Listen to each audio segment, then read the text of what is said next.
I'm just going to talk to you a little bit about radiology in the world of neuroendocrine tumours. So I'm going to run through some of the scans that you might experience or that you might hear about and try and shed a little bit of light on those. I'll mostly be showing slides with words, but there'll be a few pictures in there. And then I'll have a pause to have a little bit of question and answer time, have some conversation. I've always got more examples if anyone wants to see more examples. So, as you will all be familiar with or becoming familiar with, neuroendocrine tumours are a very, what we call, heterogeneous group of tumours. And heterogeneous just means varied, very variable. So we see these tumours obviously in young patients and old patients. We see them in different organs in the body. And the ones that we most commonly see are in the small intestine, in the pancreas, and in the lung. But they can be anywhere from originating in the skin or the ovary. We see them coming from all different parts of the body, but those are the most common. But one thing that makes them all similar and that we use for our imaging and also is used for treatment is the fact that most neuroendocrine tumours will have neuroendocrine cells which have something on the surface of the cells. And what those somethings are these things called somatostatin receptors. And you can think of that a little bit like a lock that's on the surface of a cell. What those let us do is try and use a key to pair up with that lock. And I'll get onto this a little bit more later, but that's particularly what we're using when we're looking at things like PET-CT and some of the treatments which are used for neuroendocrine tumours. But to even get to this point, we need to do imaging before that. And the first thing that many people encounter is one of these conventional imaging techniques, and often it's ultrasound. So ultrasound is usually used as an early screening test for patients who've got symptoms. So you might have seen a GP and said, I've got pain in my tummy, I'm not feeling very well, and the GP might get an ultrasound, which lets us have a good sort of screening look at the organs in the abdomen. It's not great for bowel. It's not great for lymph nodes, and it's not great for all of the connective tissue bits in between, but often it's one of the first tests that lets us know that something's wrong. Later on, it can be used in the setting of biopsy. Sometimes we use ultrasound to help us get a sample of a tumour, particularly, for example, in the liver, which is somewhere where neuroendocrine cancer can spread to. So someone might have had an initial ultrasound and then be thinking, why am I being referred for another ultrasound? But that might be because it's being used to guide a biopsy. So ultrasound's really good in a few ways. It's really quick.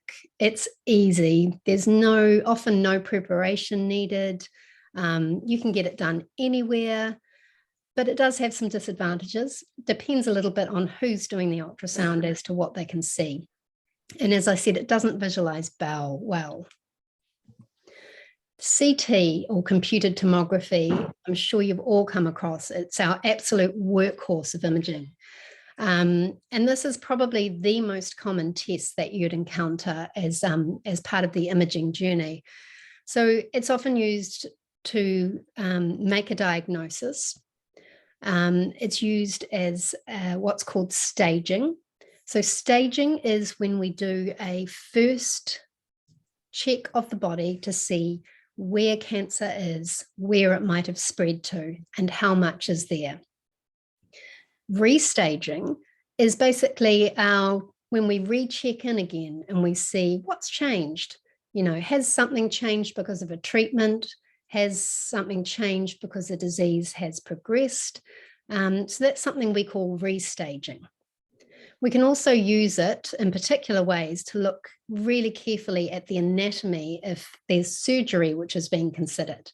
So we can do different examinations, look at the body in different ways to see where the blood vessels run relative to a tumour, where all of the other organs are relative.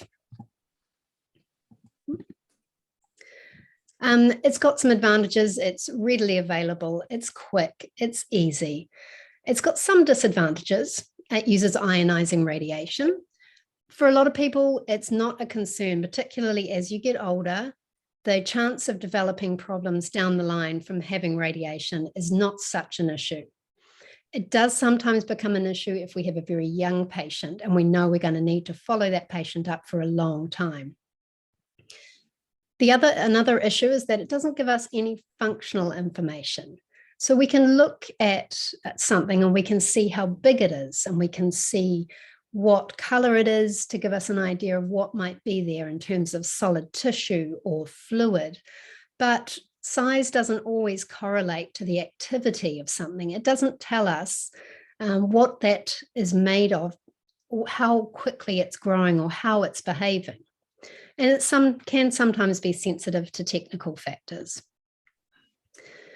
CT, it's relatively straightforward for the patient. It's usually your nil by mouth, so nothing solid to eat or drink for about 2 hours before the scan.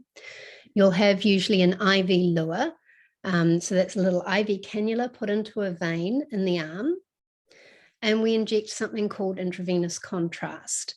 Now, that's just something which is taken up by all the soft tissues, and it highlights the soft tissues. It enhances the differences between different kinds of soft tissues, and that lets us see everything really well. The whole procedure, once you're on the bed, will usually only take 5 minutes or so, possibly 10 minutes, depending on the kind of scan you're having. And when I try and describe to patients what the actual machine is like, I describe CT as being like a donut. So it's a round hole. It's not very long. So most patients, even those who get really claustrophobic, don't tend to have too much of a problem with CT.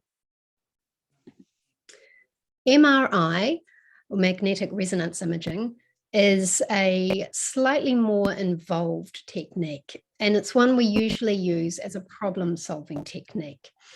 It gives us just exquisite images of the soft tissues and the bones, particularly things like the liver, and it can let us see really, really small lesions. And of all of the imaging that we do, MRI is the most accurate for detecting small lesions. It also can be really good at bone, and it can be quite good at pancreas as well. It's a more involved technique. It's longer procedure. It can be a bit claustrophobic because, as I say, this one is a bit more like a toilet roll rather than a donut. It's a long, thin tube, and it can be quite noisy. It takes quite a lot longer to do than a CT, and also longer to look at. There's usually no preparation. Again, you'll usually have a cannula in a vein in the arm. We give a contrast, but it's a slightly different contrast, and most people find that they don't really notice the contrast so much. The CT contrast can make people feel a few things. People might feel hot, a sudden hot flush. They might get a funny metallic kind of taste in the mouth. And it can make you feel like you've weed your pants, but you haven't. It's just a sensation. So as I said, MR is more like a long toilet roll. It's a long procedure. It's noisy, and it is a small space, but we can give sedation to make it a more tolerable experience. And we're always happy to do that. So that's a picture of an MRI machine. You can just see the length of it there. So now we get on to functional imaging, and that's something that you might not have been aware of prior to having a diagnosis of neuroendocrine cancer or other kinds of cancer. So PET-CT is what we're talking about here, and that stands for positron emission tomography. Basically, what we do is we take some radioactive material and we attach it to something, and that something is a key, if you like. And the key fits into a lock on the surface of a cell, and it binds to it. So once it's there, the radioactive material starts to break down into small parts, which are detected by the PET machine. We use this to form a picture of where in the body these cells that have the right lock for the key where those cells are and how and in what number those cells are there. So there's different kinds of PET, but the one that we're generally talking about is SSTR PET-CT. So that is PET-CT in which we are looking for cells which have somatostatin receptors on their surface. Now, several normal organs in the body have somatostatin receptors on their surface, including the pituitary gland, the salivary glands like the thyroid and the submandibular, the liver, the kidneys, and the spleen. But also, most well-differentiated neuroendocrine tumours overexpress somatostatin receptors. So low-grade or well-differentiated tumours will have lots of somatostatin receptors on their surface. And so the PET-CT that we do, which attaches radioactive material, which is gallium, we attach it to octreotide, which is something which is very similar to somatostatin. And that goes into the body and it binds to the cells of the neuroendocrine tumour or tumour deposits. It binds to the receptor on those cells. And then the little bit of radiation breaks down and our sensors pick up all of those little breakdowns to see exactly where the cancer is. So words that you might hear. So neuroendocrine cells will light up on our pictures. They'll look white, and we call that avid. So that's something that you might see in a report. The great thing about PET-CT, and this is the real progress on from what we used to do, which was a similar kind of scan called an Octrea scan, that's sometimes still done in outline in smaller centres around New Zealand, but where possible, we'll do PET-CT as well because it combines this radioactive material, seeing where all the tumour cells are, but it combines it with a CT. So we can say not just that there's some tumour in the abdomen, in the tummy region, we can say exactly where it is because we can match it up with CT. So this is an example of the PET images that we get. So these are everywhere that has taken up, that has somatostatin receptors on the surface of the cells and has taken up that radioactive material, and then it's emitted the smaller particles of radiation, and our sensors have said where they've picked it up. So just to orientate you, this is the person's head, this is their chest, and this is their abdomen. So we're looking at them as if we're standing straight in front of them.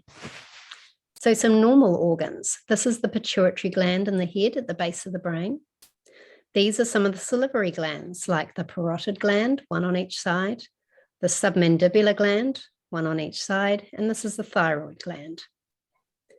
This big one here in the upper abdomen on the right is the liver.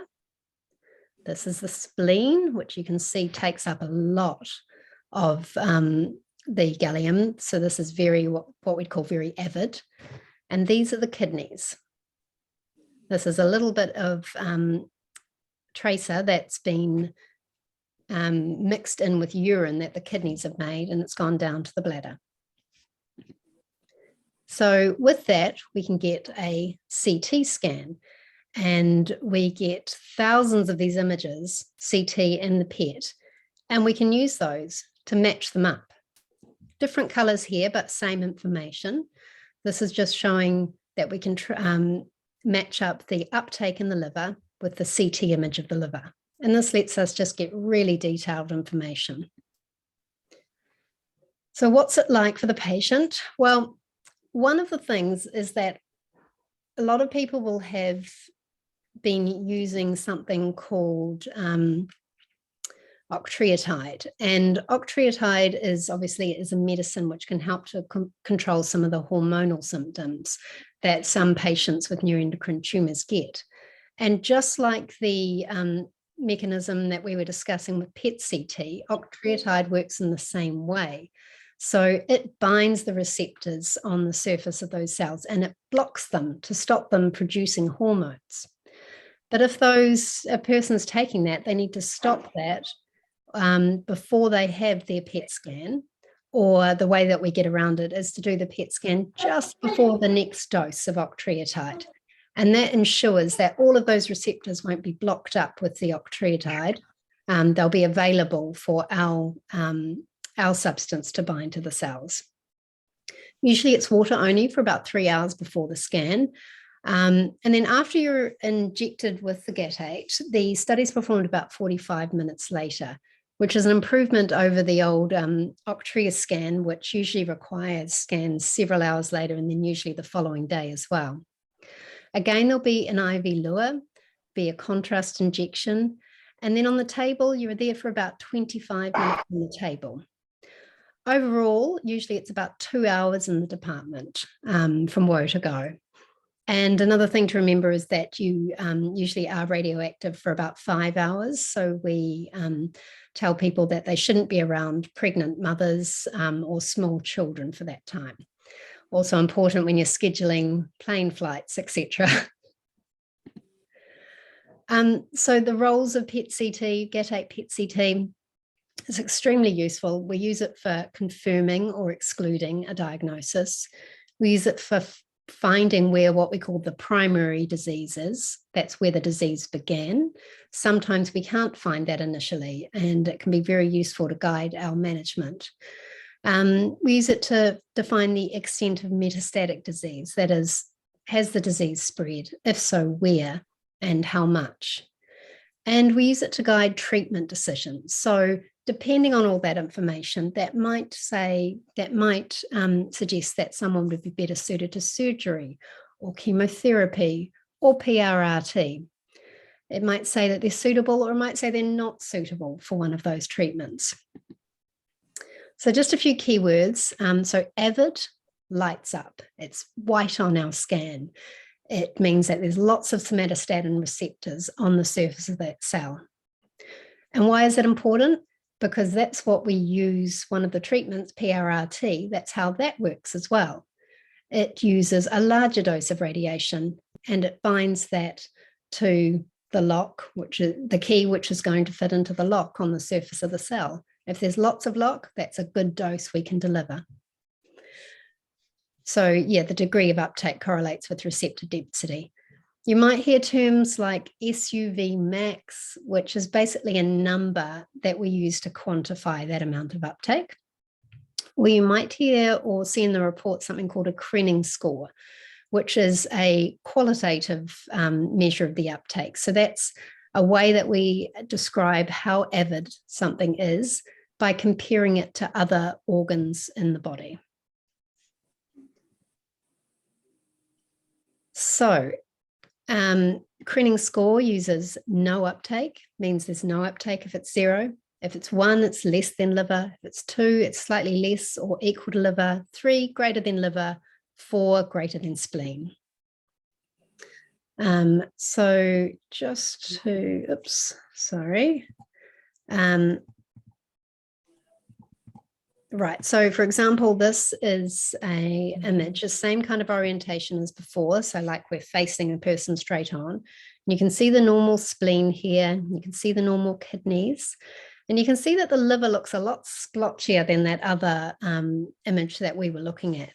And that's because we've got background uptake in the liver, but we've also got all of these abnormal bits of uptake where there's more uptake than the background liver. And so those are areas where the tumour has spread to the liver. You can see all of these very bright spots here, which are all areas where the cancer has spread to the bone. Now, those are all obviously showing a lot of uptake. They're very bright, very avid, more than spleen in most of the cases. And that suggests that those deposits of tumour would have lots of receptors on their surface. And that might be a patient that would respond well to PRRT. As opposed to this case, so this is a section through the liver. It's like a cross section of the liver. So that's the liver here. That's the kidney. That's a bit of the spleen. This is the spine at the back, and then the ribs around the side. And you can see that we've got all of these dark spots in the liver, and these dark spots are areas where the tumours spread to the liver. And we've done a PET-CT to look at that. And you can see it's a bit subtle there, but that actually where there is, for example, that big tumour here, that is darker than the adjacent liver. And it's definitely darker than kidney and over here. So that deposit there doesn't have a lot of somatostatin receptors on its surface.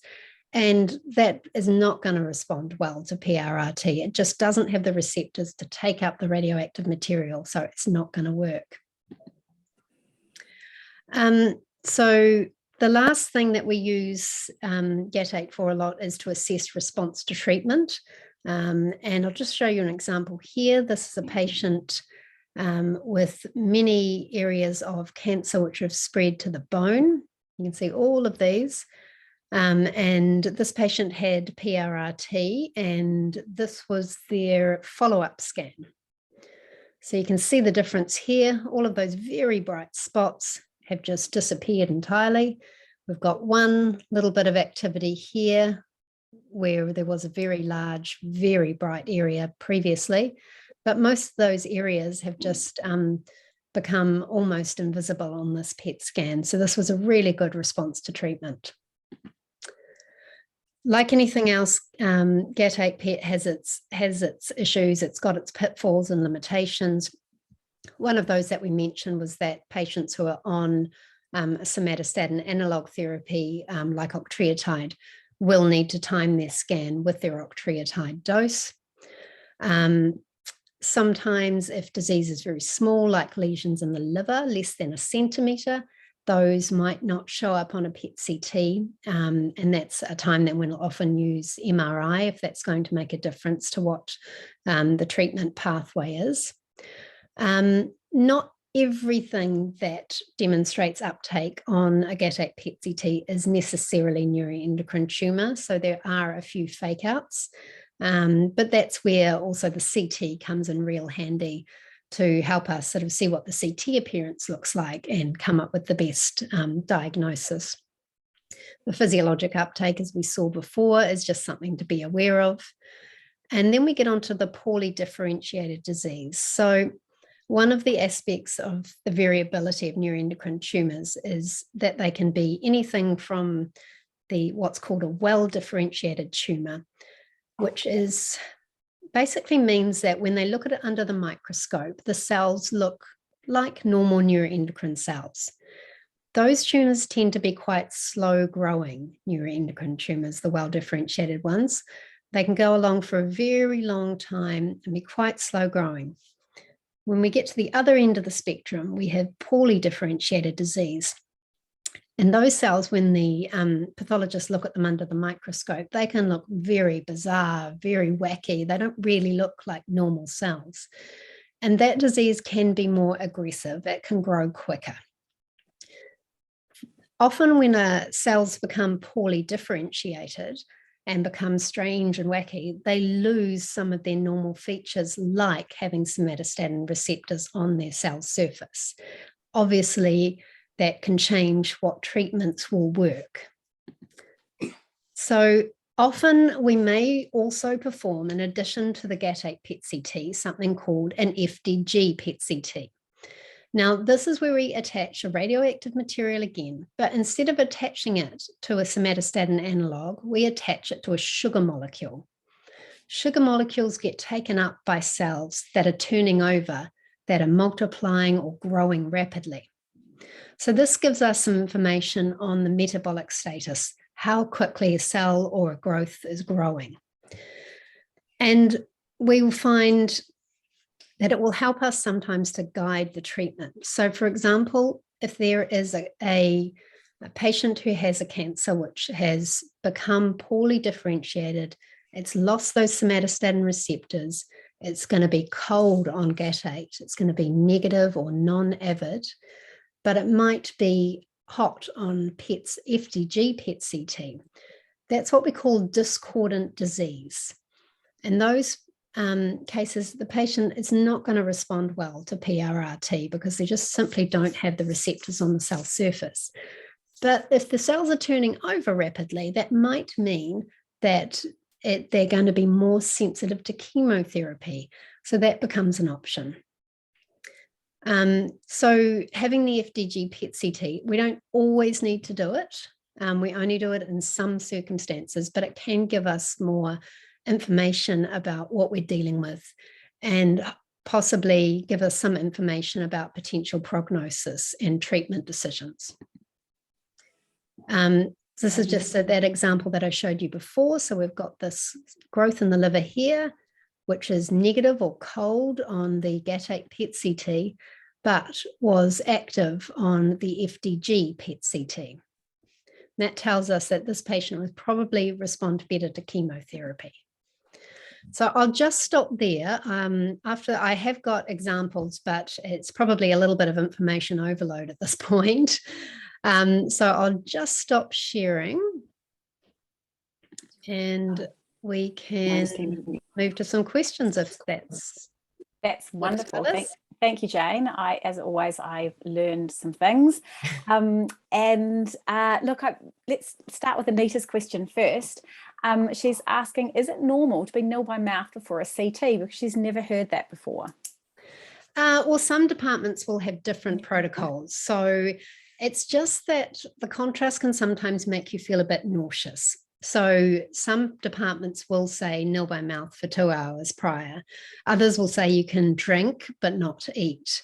It really just depends on the department. And if you have no problems with it, you have no problems with it. Okay, that's great to know. Thank you. And then Shah, aka January Rose, is asking, is contrast always required to detect a net in MRI? So just that's that. Yeah, it's extremely helpful. I mean, MR, in terms of studies without contrast, CT is very limited in the setting where we can't give intravenous contrast. So on a CT without contrast, everything just looks grey and it can be very difficult to pick things up. And MRI definitely is better than CT in that setting, in that we do a whole bunch of different, what are called different sequences, which highlight different components of the body and the organs. So we can do sequences which make water look brighter. We can do sequences which make fat look brighter or fat look darker. So we can do quite a lot with MRI without contrast. And because some people can't have contrast because of very poor renal function, so very poor kidney function, or because of issues with previous reactions to contrast. So we can get a lot of information with MR without contrast, but contrast is always going to increase the information that we get. It just increases the differences between different tissues. And so it just gives us a lot more sensitivity. Thank you so much. So here's another question. Why, after 12 months, do you need to move to 6 monthly CT scans rather than stay at 3 monthly? So that's really cool. And I think there'll be a number of people that might have questions around scanning frequency. So I think it'd be a great topic to dig into. Okie doke. So sorry, why after 12? So I think someone's, Michelle, just pop in there if I've got this wrong, but I think maybe you've been on 3 monthly scans and then moving to 6 monthly scans after 12 months. So why would you shift from the shorter window to the longer time? So often we will do a short scanning interval at the start when we are either trying to figure out how quickly disease might be growing. Because obviously when we very first get a scan and we find something, we've got no information regarding how long that's been there.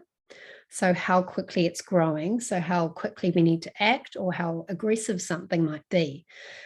When we start off, we often start off scanning at quite a short interval to get an idea of, that information of how quickly something might be growing, how it's going to behave. And then after a while, we can start to lengthen that out because we're starting to get an idea about what's going to happen. or how something is going to grow or develop. And we just don't need to get that information quite so frequently. You might also find that in the post-surgical setting, for example, if you've had a tumour removed at surgery, initially we're going to be looking very closely. We want to know exactly what's happening. Is there anything that we've missed? Is there anything that might be growing back? And then after we're feeling reassured by the first few negative scans, we can just start to lengthen that out, because we just don't need to image that often. And nobody likes to have unnecessary excess, trips to the hospital. It's no one's favourite place, I know. Thank you, Jane. So look, I'm just going to remind people, pop your questions in the chat, and while you're thinking about things you might want to ask, I've got a couple of things that they've been kind of on my radar from various conversations, and it pops back to that conversation about the frequency of scans. And I just wondered if you've got any thoughts about what might, so if someone's on annual scan or 2 yearly scans, what would sort of trigger someone to maybe pop back to their GP or their specialist to say, actually maybe something's changed for me, or do people just need to wait that 2 years? Oh, no, absolutely. And I mean, the thing I would say about neuroendocrine tumours in particular is that because it's so varied, because we have such a varied patient population and such varied tumours, location, growth, symptoms can be extremely different between patients, that I've never dealt with any other kind of cancer that is so bespoke. Really every patient's treatment, including imaging and follow-up, is very tailored specifically to that patient. So it's often quite hard to make generalizations about neuroendocrine tumours, because it will depend. But certainly, I mean, if you're having changes in symptomatology, if there's something new or something getting worse, or absolutely that can be a reason to see your specialist, and which might well prompt a scan earlier than the time period. If we're lengthening out the scans, it's generally a sign that things are going well. And one of the things that we do, for example, is even in cases where a patient's had a relatively localized tumor and the surgeons have taken everything out that they can see, and we can't see anything that's been left in, those patients are still scanned. So, for example, if there's a small bowel tumor and it's totally resected, fully surgically treated, we would still scan those patients routinely at 1, 2, 5, and 10 years. So ongoing scanning is not a sign that there's anything wrong after a definitive treatment. It's just something we do to keep an eye on things. Fantastic. That's great to know. And I think people are still thinking about some questions, but I've got some more, because I'm really interested to know that I don't really have a sense of what percentage of patients would get a like a gallium PET CT, at point of diagnosis or in their journey, and I think it'd be quite helpful to, Sure. Now, unfortunately, what happens to a patient does unfortunately depend on where they live in the country. And it, will depend on what services they come in contact with and how much knowledge and awareness each of those services has. It does tend to vary a bit. Also keep in mind that gallium dotatate PET CT only became available in New Zealand about, how long is it now? I think it's 2015.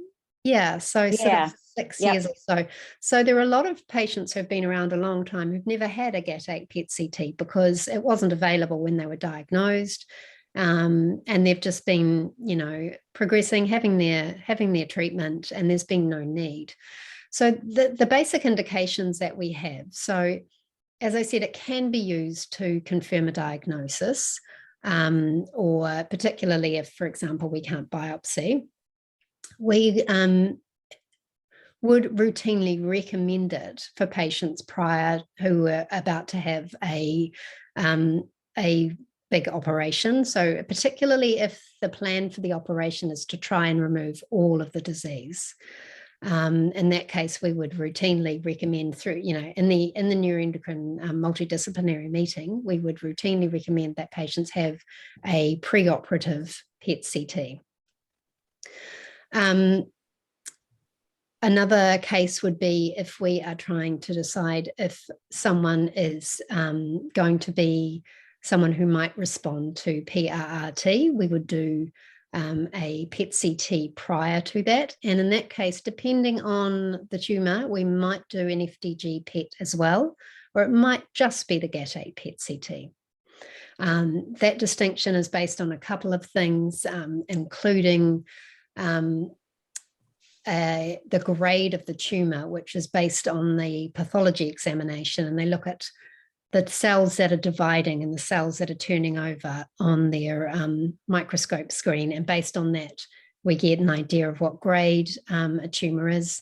And grade will roughly translate to how aggressive or how slow growing a tumour is. After PRRT, we will also assess with GAT8 PET-CT, and that's usually at 3 months after PRRT to see how the response has gone. So those are the general times that we would do GAT8 PET-CT. That's awesome. Thank you. I see Andy's popped a great comment in there that you might like to expand on. So he says another important diagnostic tool would be an echocardiogram to identify or exclude carcinoid heart disease. Absolutely. Yeah, so he's had one of those, was very fortunate to have that spotted by his oncologist, and then that subsequently opened up PRRT to him. But perhaps you want to talk about an echocardiogram. Yeah, so echocardiograms are basically a special ultrasound of the heart, and they look at the heart, they look at the chambers of the heart and how well they're functioning, and they also look at the heart valves, how well they're opening and how well they're closing. The issue specifically regarding neuroendocrine tumours is that they can produce substances which can affect the valves of the right side of the heart, and that can make those valves very stiff, so they won't open very well, and more importantly, they won't close very well. And so that means when blood goes from one part of the heart to another, this valve is supposed to slap shut and prevent blood going the other way. But these valves, because they're so stiff, they just can't close properly, and they get leaky. And so the blood leaks back the direction it's not supposed to go. Now, the problem with that is that it can lead to developing heart failure. And it's not something which you can have PRRT if you've got carcinoid heart disease, basically. So patients who have neuroendocrine tumours will often have an echocardiogram, particularly if they have carcinoid syndrome. And those patients will generally be having regular echocardiograms. Thank you so much. So a little quick question in here. I see that, I think it's you, Marge. I think you're masquerading as Daryl tonight, asking if PRRT is the last treatment if all other treatments have failed. No, I wouldn't think of it that way. It's one of a number of tools that are available. And it can work very well for the right patient in the right setting, but it's by no means the only treatment or the last treatment. It will just depend on the patient, where their cancer sits on that spectrum that we're talking about, as to which treatment is going to be most appropriate. You can think of it like you probably would have, thought of radiotherapy. For example, breast cancer. Patients with breast cancer will have radiotherapy to the chest, to the breast. And PRRT is like that, but it's just basically a targeted radiotherapy. So it's a radiotherapy that's injected into the body rather than projected onto the skin surface. And it's just a way of targeting the radiotherapy to the spots it's needed. Thanks, Jane. I'm going to ask, before I get, there's another question about echocardiograms, but first I'm just going to close out on the question from Anita on GAT8 scanners. She's asking, are the only GAT8 scanners in Auckland? And I know the answer to that is yes, but Jane, you might like to just talk about the difference between PET-CT and then the PET-CT with gallium. Yeah, so as I said, it's using a different setup. So with the gallium dotatate PET-CT, we attach the somatostatin analog to gallium, which is something that we make in a generator at Mercy Radiology on site there. And there isn't actually another one in the country. That's the only place that does GAT8 PET-CTs. FDG is generally actually made in Wellington, and it's flown around the country, and there are several places which do FDG PET-CTs. So there's scanners, and I think all over the place, Wellington, and I think Hamilton, Auckland, and there will be ones down south as well. So it's just it's a different kind of scan with a different kind of material.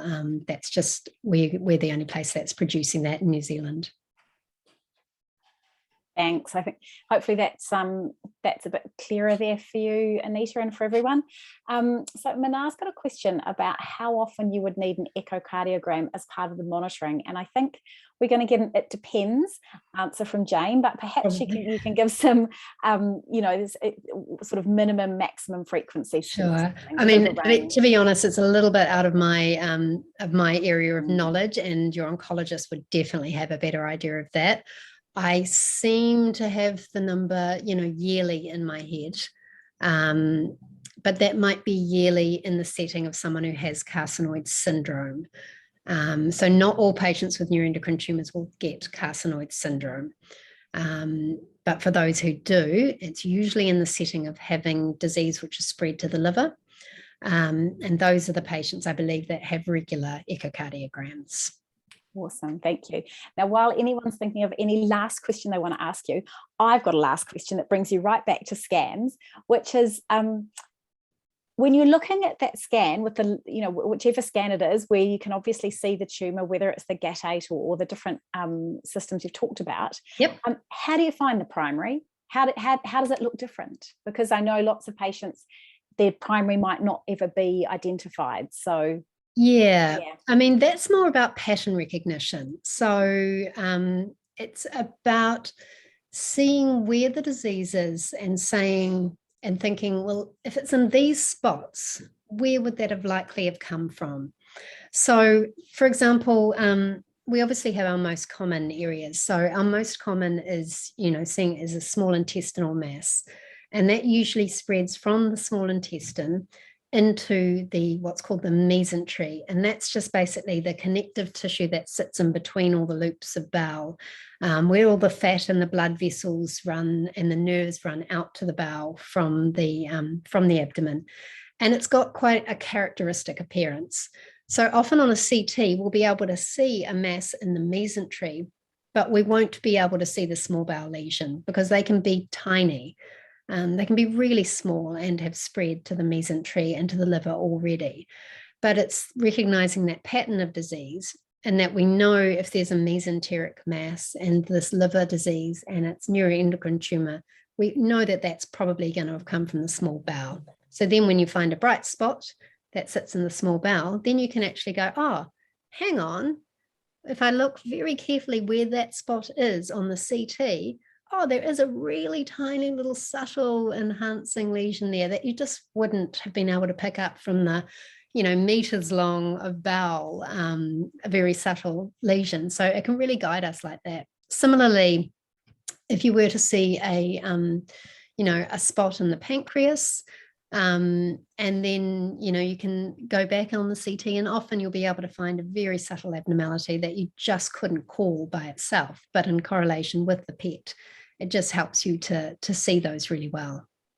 Because you've got to remember that some of the neuroendocrine tumours can be hormonally active, really hormonally active, and can be associated with syndromes. And I have literally, seen a tumor in the pancreas, which was 5 millimeters big, producing an incredible, clinical syndrome. The patient was very symptomatic from this hormonal syndrome, but, the actual tumor was only 5 millimeters long. And even with the best CT or MRI, that's extremely difficult to locate.